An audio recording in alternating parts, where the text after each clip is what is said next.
Welcome to The Rippling Pages, a podcast on the craft of writing, crafted and curated by me, Liam Bishop. Today, I'm joined by Naomi Wood to talk about her recently published collection of short stories, This Is Why We Can't Have Nice Things. After novels about Hemingway's wives and Mrs. Hemingway and Bauhaus love triangles set in the Weimar Republic in The Hiding Game, Naomi has turned her craft to the art of the short story.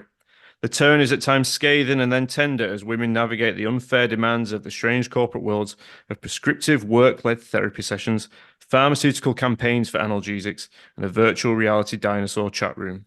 Naomi's novels have been published in 16 countries and have been shortlisted for prizes like the Walter Scott Prize for Historical Fiction, the International Dylan Thomas Prize, and the story from this collection, Comorbidities, was a winner of the BBC Short Story Prize. Naomi, thank you very much for joining me on the Rippling Pages.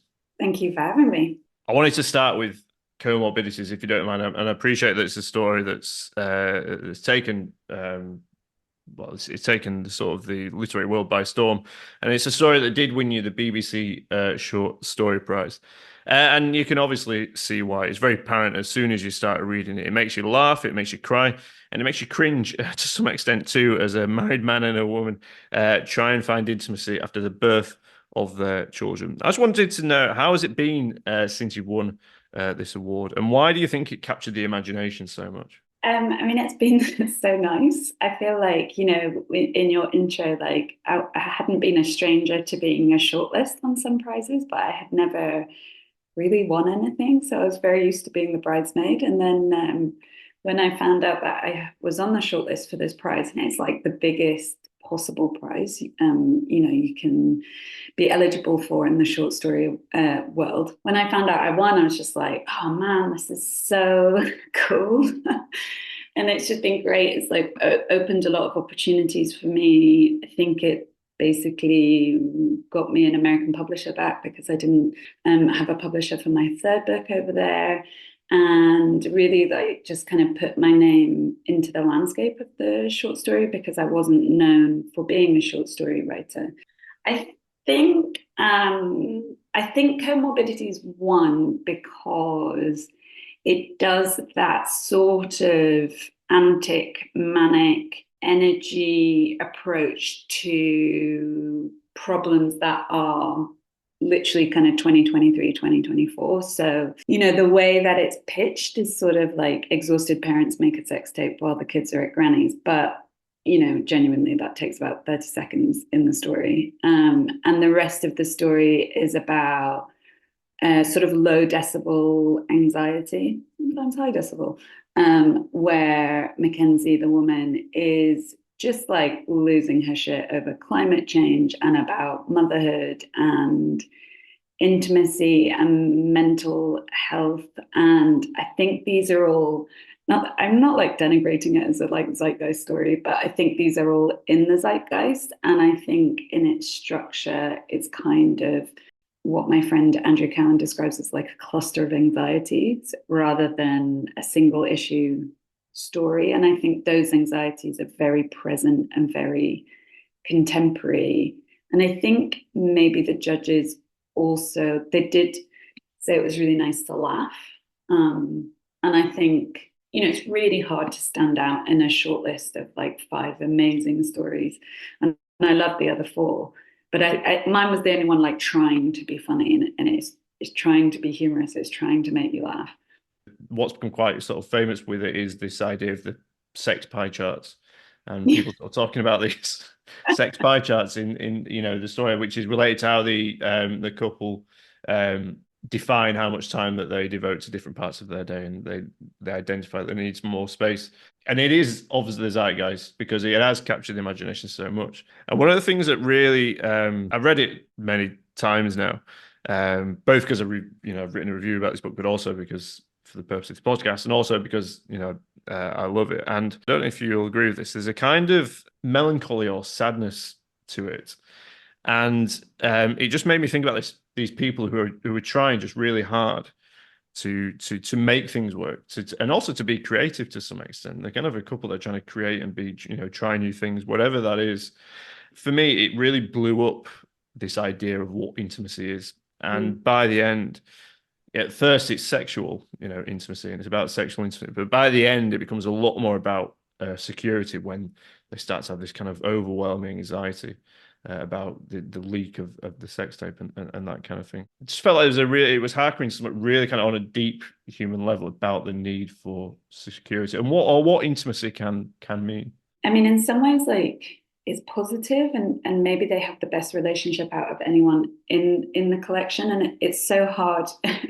My friend Yen Ge, who is also a short story writer, was saying like, oh, and then shows up the like horrible husband in short stories. Like, you can't write happy marriages in short stories. But this one is happy.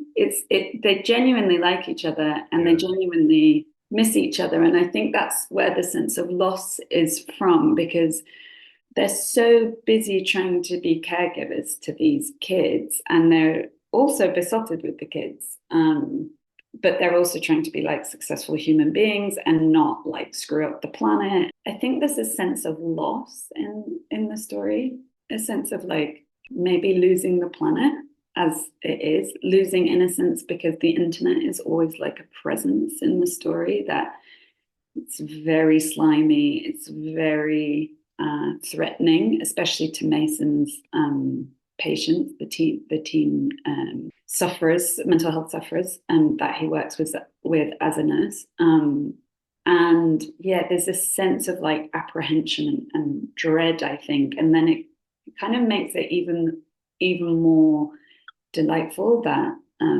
the couple in it carve out this very slender piece of pie that they think, okay, for 24 hours, we can maybe forget everything, close the door on all of those things, and devote ourselves to trying to love each other. And then, of course, it comes back. It's great that they tried. It's great that they made this intimacy with each other. And I think it's rare, or, I was conscious when I was writing the story that I really wanted to write about like a couple meaningfully engaging with each other rather than like fighting with each other, because it's a lot. And I think a lot of people go through this with young children, and it's maybe the time in my life I struggled the most in terms of like how my pie chart was and what I wanted my pie chart to look like, not just in terms of sex or intimacy, but like how much I was allowed to devote to labor or like other aspects of my life that I wanted to focus on. But they're all kind of, the women are in different, is often women, sometimes pregnant, sometimes not, sometimes mothers, sometimes not. Why was it an explicit choice to have all those perspectives from, was that a conscious choice? Yeah, it was. Yeah. Not in the beginning, I should say. Like, I was writing these short stories, and I had been trying to write stories for a decade, and I just kept on failing. And then so they started off just like, a grain of sort of autobiographical truth. Like, this thing happened to me, and then I would try and make a story out of it. And I'm a mother, and so a lot of the experiences, the heart of the experiences start with something that I went through. And then as I was writing, I thought, oh, I think I've got like 4 or 5 now. And I thought, actually, there is a theme here. There's a recurring kind of character, or there's recurring characteristics in these women. Externally, they're mothers or they're expectant mothers.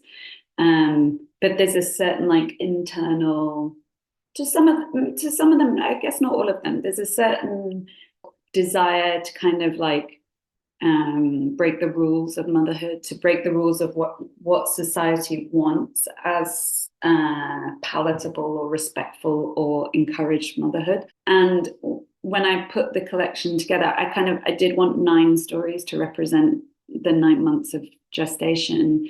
It explores this type of woman who is both caring and loving and savage and toxic and charming, and she's very complicated.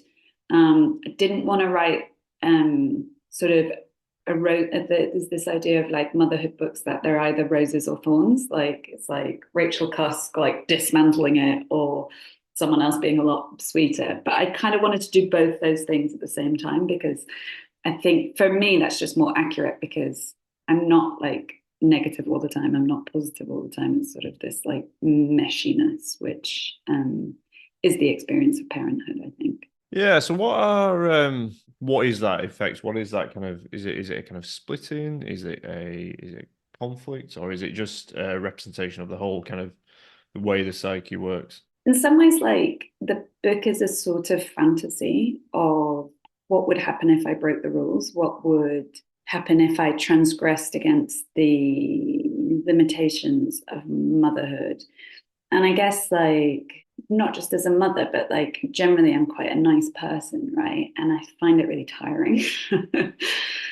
And then of course I have like sort of many repressed desires to be cruel or selfish or transgressive in a way that would come at a cost to other people. And I think the stories were a sort of exploration of like what would happen if these women did this thing that like I would never do. And it's a sort of pleasure. And I think for a lot of women, also guys, like there's how they've fed back to me is that there's an enjoyment in the delicious transgression of the characters, that they kind of, like with Leslie in therapy, she assaults the kind of very corporate counselor who is just pushing cliches at her, assaults the counselor, and it's just kind of like, oh yeah, madly, I would love to do that. I mean, Leslie might be an exception, and some of the characters are exceptions in some of the acts. The director in Dracula at the movies, they do cross boundaries. But for people such as Mackenzie or many of the other characters, I don't feel that, I wasn't categorizing people as these are not bad people, these are not, bad mothers or anything like that.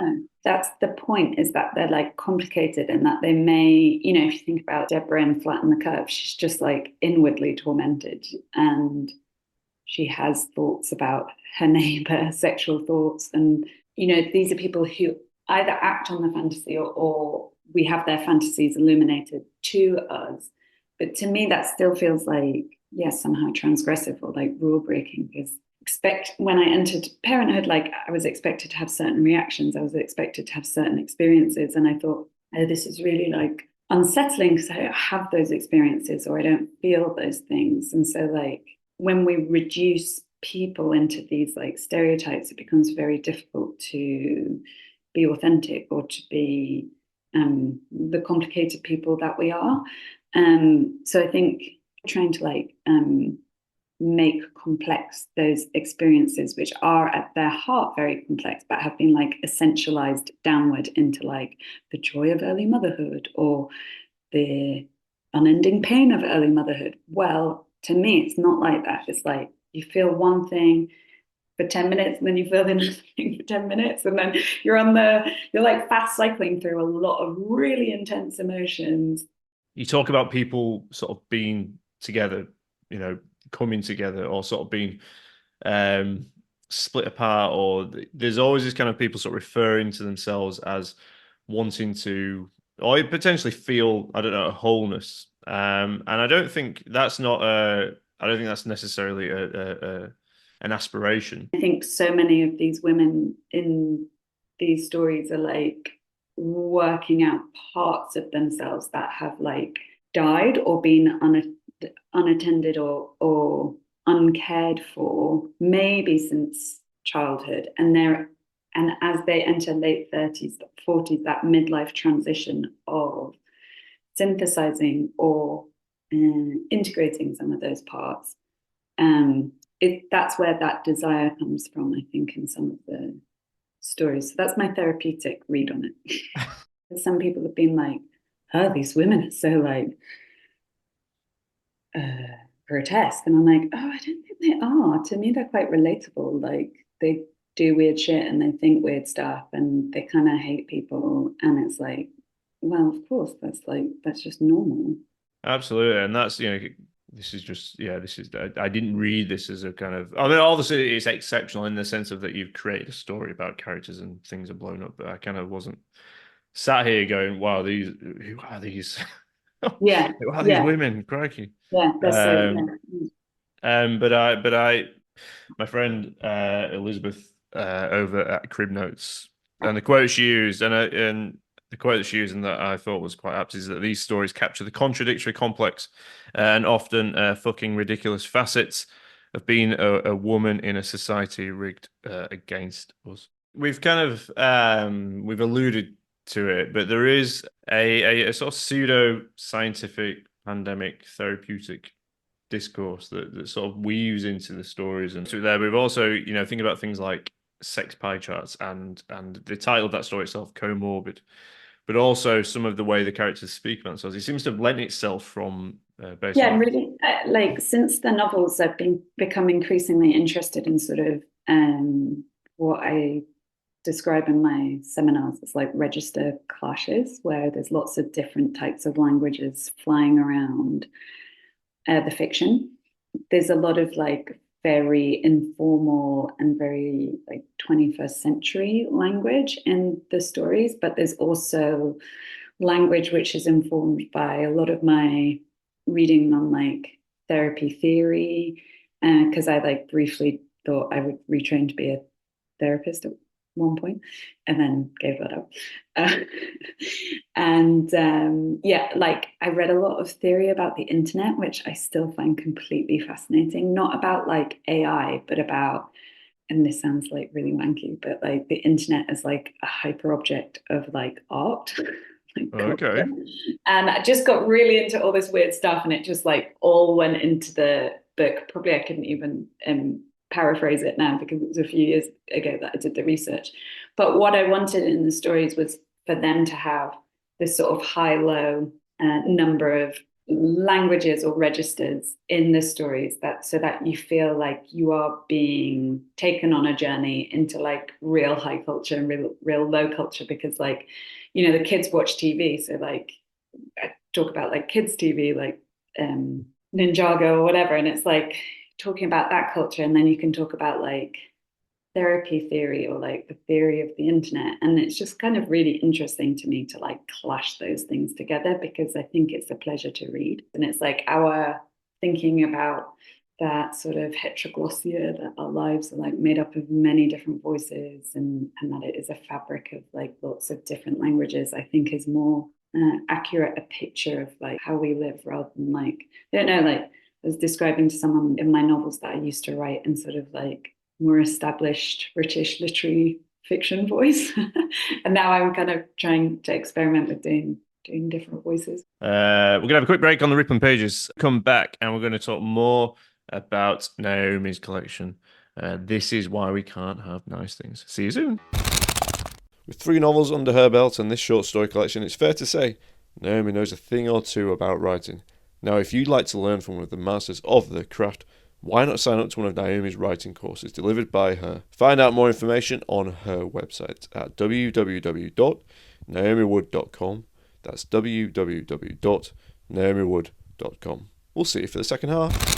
There is, I wondered if this was because it was inspired by the pandemic, or there's some story set within the pandemic. If there was an idea of healing within some of these stories. We're talking about people, some of these characters are in therapy or use therapeutic terms. Are they trying to heal modern living?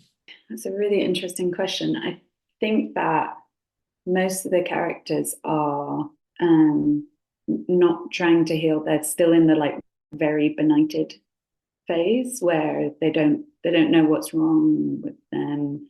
Maybe they don't even know that they're acting badly. They're at an earlier stage where they don't have awareness. Thinking about the female film director who should be Me Too but isn't because of her gender, or Claudia in Hurt Feelings, who can't. She's got some grasp on why she's not healing. Most of them aren't taking steps toward a healthy kind of processing or resolution of their problems. They're still at that early stage, but I think they're like not brainwashed, but like they've absorbed enough of like wellness or like well-being culture that they kind of know what they should be doing, but they're definitely not. That's interesting. Yeah, so kind of putting it in practice, maybe. I'm trying to think of like who out of these characters like you could hang out with and think, oh, they are well-balanced individuals. I don't think they've got an awareness yet of like what has been split off from them and what they are suffering from, which is maybe some of that confusion that you were talking about. So I think they're quite far away from maybe like a therapeutic healing or a sense of resolution or a sense of like finishedness or like completeness. Yeah, maybe healing's not the right word. Maybe healing is a bit. Are the characters, are they on a journey then, or is it more about a moment in time, if that makes sense? Like a journey, I guess, sounds positive, and I wouldn't, or sounds like they're progressing or making progress with a journey. But these are kind of women in pain, right? Like when they're mothers of like very little children. When you're maybe like bodily most compromised, like a lot of the women are like trying to regain or trying to individuate from their babies and like stop breastfeeding and like try and kind of like thinking of the story as like a wedging open of like these private moments that are most often kept really private. And I kept on saying to myself when I was writing them, like, because I thought like, oh, I don't know if this is like a proper subject for literary fiction, like say kept on thinking with like breastfeeding, like I don't know how much I'm allowed to write about this. And then I was like, well, would I like to read it? Yes. And am I annoyed that it's not in more fiction? Yes. Okay, so I'll like put it in. So yeah, private moment in time where the rewards of a journey are not necessarily given. One thing I did want to ask is that there is, we know that you write about the pandemic, and you write about it really interestingly. And there was a sense, probably perhaps we were all a little bit fatigued by the pandemic, but it really brought it alive again in a way that I didn't know I wanted it to be brought alive again. Um, well, perhaps not especially flat in the curve, but just thinking about the stories that are set within the pandemic, they made me think about your novels. And I felt like your novels were kind of, for all the different things that they are, and they are very different, and they're very different to these stories. They're kind of parables about people who are trying to live together, whether they, within a same space, whether they should be or not. You've got Hemingway's wives who sort of bounce Hemingway around, and then you've got this kind of love triangle within the hiding game. The pandemic was surely a perfect setting for some of these kind of themes. Yeah, I mean, it's interesting because I started writing this book in like 2019 and then finished in 2022. So like it was always there. Flatten the Curve is about a woman who is just trying to survive house arrest, lockdown, and like thinking about how much is based on yourself. Like there are just so many rich incidents. It was such a strange experience to be exposed to, that so many rich things happened. Me and my ex, we had like 2 kids at home, 1 and 5. We both had jobs. Like we were trying to carousel the kids and work throughout the day in these 2-hour shifts. I was like, this is fucking possible. But kind of there's so many like rich little incidents, and I hadn't thought that in the novels there's also a sense of like claustrophobic endurance sport to like can we all live together. But that obviously that question, even when you start to ask that question, can we all live together, it presupposes a sort of like tension or conflict that somebody doesn't want to be there or somebody's thinking about somebody else. So the strainedness perhaps of relations in intense times, because obviously Weimar Republic was like really like lush and amazing, but sandwiched between these 2 wars. And the same with Hemingway, like and with that, that was very like conscious because, you know, I was aware of all the Hemingway narratives of him as a like hyper masculinized, like go-getter, safari, fisher, soldier dude.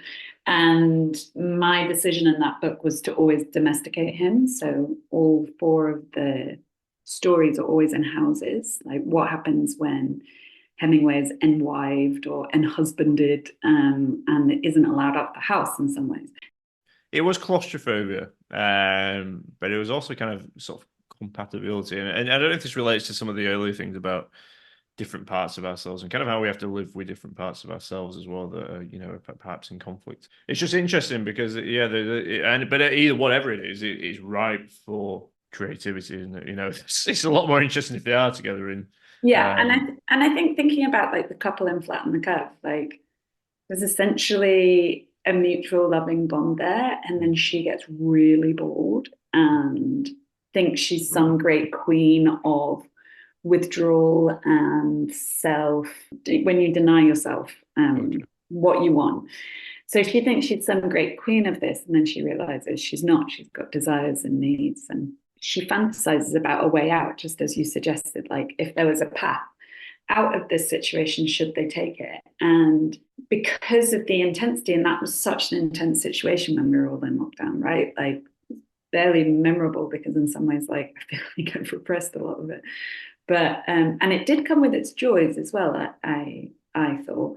But you know, she fantasizes about a path out and then turns away from that fantasy. And you know, I think that's the right thing for her to do because she's got all this goodness around her. She's just getting destructive because of like really intense solitude and boredom and like very dysregulated because of how the rhythm of her life has been completely denied to her. I became very conscious, I think. And when the reviews came out, other reviews, which I sort of reading, I was like, oh, these are a lot by Yeah, women or, you know, mothers. And but I, you know, related to it. I related to that kind of, it's hard to, you know, you have all these selves and sometimes you don't like who you are and they live, but you've got to accept them, haven't you? Which is difficult. Yeah, and I think that's a really good phrase. Sometimes you don't like who you are. So what do you do with that self? And like the old me would like repress it or push it away. And the new me or the older me is like, okay, who is that person? Like, what is she asking for? Or like, why is she here? Why is she shown up in this context? Oh, it's because I'm frightened. It's because I'm anxious. It's because I'm like nervous or feel compromised or feel threatened. And that's where this like savage self is coming out.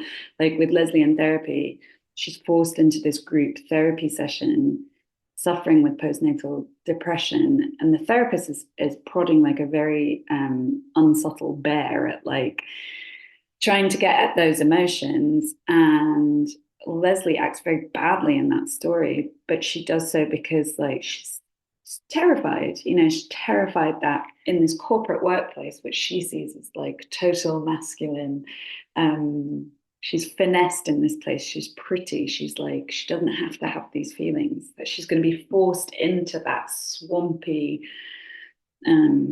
motherhood where she thinks about killing her baby. And she's very frightened that that's going to come out in that session, and that's why she acts badly. So it comes back to this idea of like, why is this person who I don't like showing up in this specific situation? Where are you going next? And then, you know, has this kind of led to a sort of change in your thinking about how you write? Or I mean, I feel generally obsessed with the short form. okay. I think it's just totally like seductive. Because the structure is super difficult in terms of the storytelling. It's really so much, I find it a lot harder than writing novels because you have to hit all of your marks and you have to hit them really cleanly. And there's nowhere to hide. Whereas in a novel, you know, you might have a slow stretch or a like boring subplot, or things can be generally like a little looser in the tension. So something fails after 3 months, it's like, okay, it's 3 months work. But you know, a novel is like 3 years, 4 years. You have to like completely invest in it for the long term. So I'm doing a BBC commission of 5 2,000-word short stories for next year. So I'm writing that, and that's all about women in space, female astronauts. Astronauts, yeah, not a metaphysical. Yeah, like so they're it's all about different women going up to space and having like kind of like very weird experiences. Okay. Which is really fun. Trying to adapt this book into a pitch for TV. So merging some of the stories of This Is Why We Can't Have Nice Things into a more synthesized story. So in my conception, it's Leslie in therapy, A, and Peekaboo. The 3 women in that now know each other, and they go on different journeys together. Sometimes they're based on the stories and sometimes not, but they're those characters. They know each other, they're friends, and their lives are kind of braided together. So this is like totally new for me, and a format and a form that I'm unfamiliar with. But it's kind of exciting to think about like a new life for these characters like in a different format, in a different media. Very exciting. They all know each other. Yeah, how exciting. Naomi Wood, it's been an absolute pleasure talking to you about This Is Why We Can't Have Nice Things, your debut short story collection, award-winning short story collection. It's out now, published by Orion. Thank you so much for being on the Rippling Pages. No, it's been such a pleasure. Thank you, Liam. Thanks for all your super interesting questions.